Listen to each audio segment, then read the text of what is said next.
Are you looking for awesome pizza, really good whiskey, and just a fun place to hang out around Locust Point? Then look no further than Barfly's. This place is wonderful and I know you're gonna love it. So let's go check it out.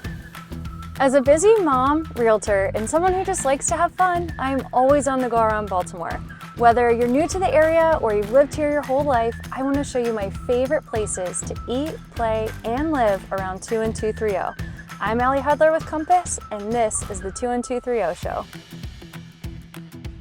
So here we are with Doug and Mike. Gentlemen, thank you so much for having us today. For those who maybe haven't been to Barfly's or haven't been in a while, tell us a little bit about you, the restaurant, how you got started.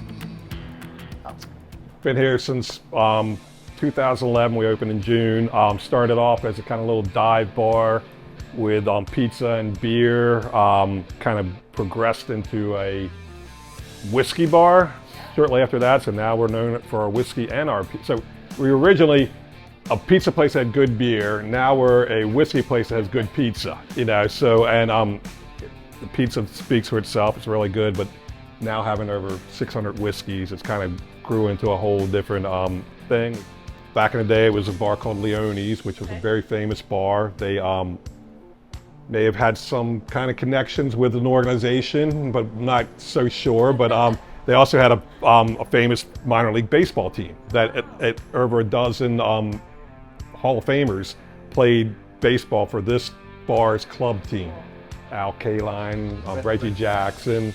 I mean, guys that everyone has heard of it had played here. And one of the Leone brothers was a city councilman who famously was murdered in the courthouse in Baltimore City. Someone came in and shot him. So, so there's a lot of history. This building is anyone from the neighborhood, from Locust Point knows this spot.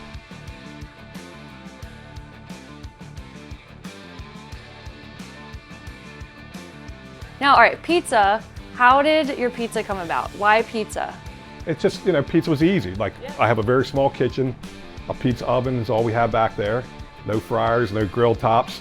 So we do what we can in those ovens, and pizza is just easy. So, it's comfort food. It actually kept us going through COVID. We sold a lot of pizza that year. It just became a giant takeout. I mean, yeah. And the whole neighborhood, living in the neighborhood. Of course. Everybody had their routines. We'd see the same people, same day every week, because they would go on their walkabouts, and whether it was a group of husbands that said, all right, we're going to go to Barfly's and get the pizza, then we're going to go to Shoddy's and get some crushes, and we'll stop by Wiley's and get some food, and work their way back down to Limits and back to the neighborhood. And that was their tour every Saturday or Sunday. Or done one or two of those. Actually, people would always say, well, how did you guys do during COVID? I said, it actually elevated our business because we never did very much carry-out business. Yeah. We did all carry-out for a year, and because of that, we do a lot of carry-out now. So even people that still don't go out to the bars got a taste of our food, and we saw, we do a ton of carry-out. So it was really good because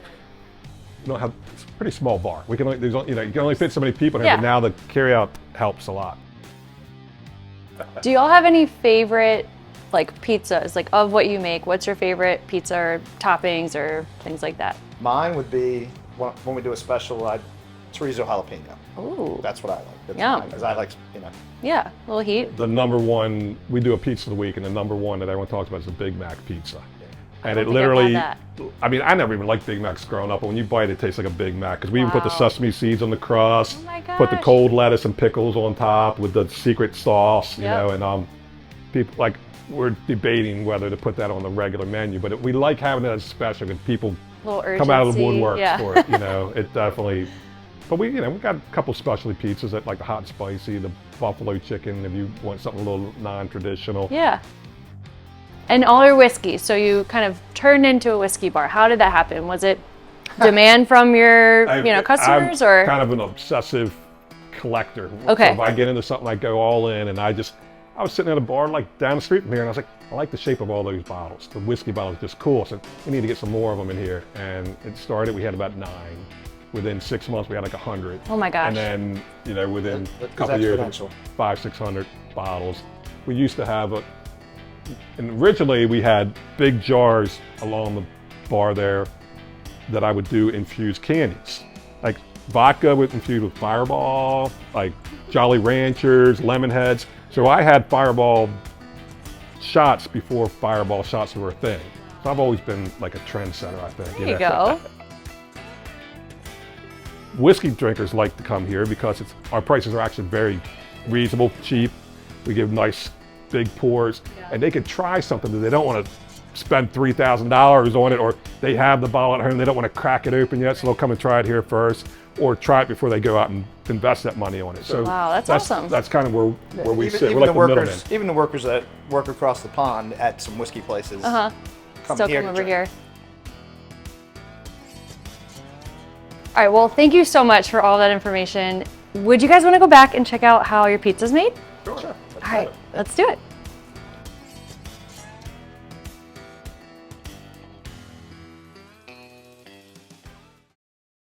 All right, so we're gonna make a hot and spicy pizza. Our house sauce. It's a pretty time-consuming dough. It takes a couple hours for it to rise 3 times, basically. You go through the mix, it rises, then we cut it and pan it, it rises one more time, we pat it, bag it, it rises one more time before you cook it. A little Parmesan. You get about 30, 32 pizzas out of each batch, and we make, like on a Friday or Saturday, there's probably 5 batches to go through, so you got about 150 pizzas, you know, ready to go.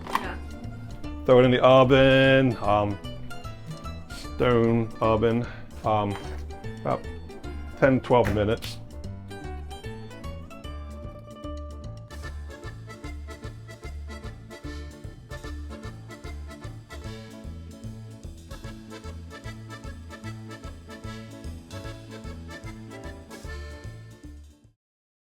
Well, why don't you tear into the pizza while I make you guys an old-fashioned? Thank How you. about that? This looks incredible. Still make them the old-fashioned way. People give me a hard time because all these new trendy, you know, we made our homemade bitters and we do this and that. I've been bartending for a long time, and I've been making an old-fashioned the same way. I use cherries and oranges and sugar, and I muddle it with the bitters, and that's like a faux pas, like if you're like a trendy, cool hipster bartender, like, oh, I can't believe you're doing that, but it's what we do. I mean, we do them all that way. People tend to like it, and it's just, you know, this is a Barfly's old fashioned. I love it. Okay, do you, Mike? Yep. I'm proud of you. Stick to your guns. You know, 6 years ago, if someone came in and ordered an old fashioned, I'd be like, really? Well, you're drinking that because your grandfather drank it? Because nobody drank them, and now we make, you know, 100 of them a day. Yeah. I can tell how busy a night it is by the ice cubes. You know, how many trays of ice I have to fill back up at the end of the night. You know, you get some Fridays and Saturdays in here. We've made, you know, upwards of 80 Manhattans, old fashions, or you know, Boulevard A, Negroni, whatever. You know. A little more. That sounds like a lot, and it's not like a light beer. Like it's, you know, if people are drinking a lot of those, they're probably feeling pretty good. So Manhattan, I would probably stir it with an old fashioned because of all the muddled stuff. I like to shake it. Okay. And I don't get too crazy with it. You know, if I had a curly mustache and a bunch of tattoos, I'd probably, you know, shake it 20 different ways, but don't have that.